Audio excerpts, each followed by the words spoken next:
नमस्कार दोस्तों। पिछले दिनों आपको याद हो कि हमारे प्रधानमंत्री महोदय द्वारा एक नई स्कीम शुरू की गई और वो थी प्रधानमंत्री स्वामित्व योजना। हम जानते हैं कि अंग्रेजों के समय जो राज्य का सबसे बड़ा आय का स्रोत था वो लगान था।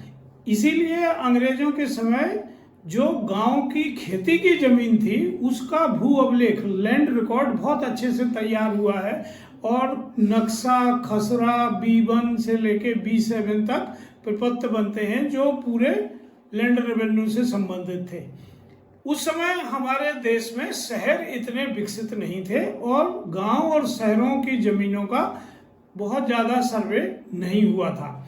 इसीलिए हमारे यहाँ करोड़ों लोग ऐसे हैं जो पीढ़ी दर पीढ़ी गांव की जमीन पर रहते हैं, पर उनके पास जमीन का कोई पट्टा नहीं है, कोई वैध डॉक्यूमेंट नहीं है।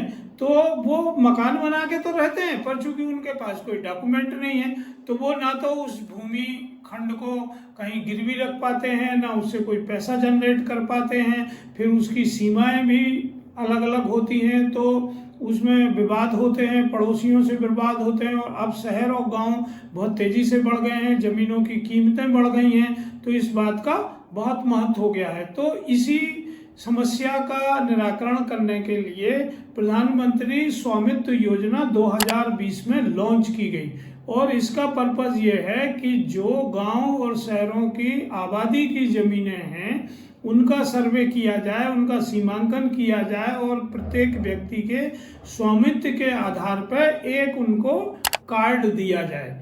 ये डिजिटल कार्ड होगा और इस कार्ड के ऊपर उस व्यक्ति का नक्शा, उसका स्वामित्व का अधिकार और उसका प्लॉट नंबर वगैरह सब कुछ होगा। इस कानूनी प्रावधान को देने की वजह से वो व्यक्ति अपनी संपत्ति को गिरवी रख सकते हैं, उस पर लोन ले सकते हैं, उसका उपयोग कर सकते हैं, उसको बेच सकते हैं या अपने अगली जनरेशन को ट्रांसफर कर सकते हैं। तो इससे न केवल आपस के विवाद खत्म होंगे, कोर्ट में जो रेवेन्यू के केसेस चलते हैं सुप्रीम कोर्ट तक जाते हैं वो केसों की संख्या कम होगी।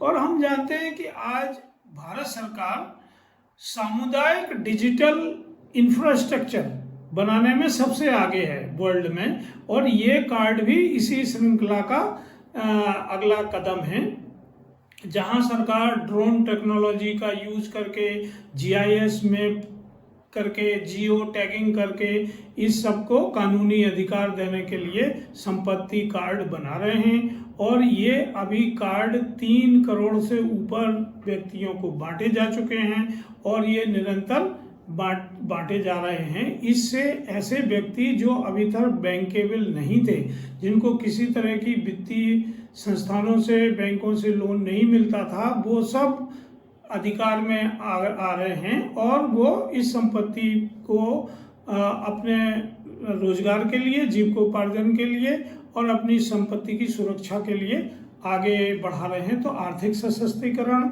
विवादों का समाधान इन कार्डों से हो रहा है। और एक जो बहुत बड़ा गैप था जो पिछले 70 साल स्वतंत्रता के बाद भी दूर नहीं हो पाया था, उसको करने के लिए सरकार ने कदम उठाया है। और ये चूँकि डिजिटल है तो इसको बनाना, इसको रखना, अपडेट करना और रिट्रीव करना बहुत आसान होगा। सबसे कम खर्चे में ये सब होगा। मध्य प्रदेश में भी ये योजना जारी है और 18 जनवरी 2025 को माननीय प्रधानमंत्री महोदय द्वारा वीडियो कॉन्फ्रेंस के माध्यम से 50,000 से अधिक गांव के 65 लाख से अधिक संपत्ति कार्ड वितरित किए गए। इनमें उत्तर प्रदेश, पंजाब, राजस्थान, महाराष्ट्र और मध्य प्रदेश राज्य शामिल हैं। मध्य प्रदेश में लगभग 15,63,000 से अधिक लोगों को संपत्ति कार्ड मिले हैं। यह एक बड़ी उपलब्धि है। चूँकि मैं खुद राजस्व अधिकारी रहा हूँ और मैंने खुद अपने जीवन काल में हजार ऐसे केसेस देखे हैं जिनसे पीढ़ियों तक लोग केसेस लड़ते हैं और इस समस्या का कोई समाधान नहीं हो रहा था। पर तकनीकी का उपयोग कर भारत सरकार ने ये स्वामित्व योजना बनाई है।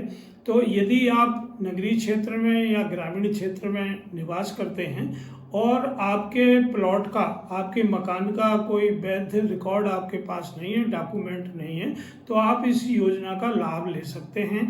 आप वहाँ के जो राजस्व कर्मचारी हैं, राजस्व अधिकारी हैं, उनके साथ मिलके अपने रिकॉर्ड को अपडेट करा सकते हैं और कार्ड प्राप्त कर सकते हैं। तो दोस्तों, यदि ये वीडियो आपको उपयोगी लगता है तो ज़्यादा से ज़्यादा इसको फैलाएं, अपने दोस्तों को, रिश्तेदारों को और ऐसे लोगों को इस योजना के बारे में परिचय मिल सके ताकि वो भी अपनी संपत्ति का रिकॉर्ड ले सकें। धन्यवाद दोस्तों, अगले वीडियो में फिर मिलेंगे। तब तक के लिए आप अपना ध्यान रखें और ऐसे ही अपडेट के लिए चैनल को सब्सक्राइब जरूर करें।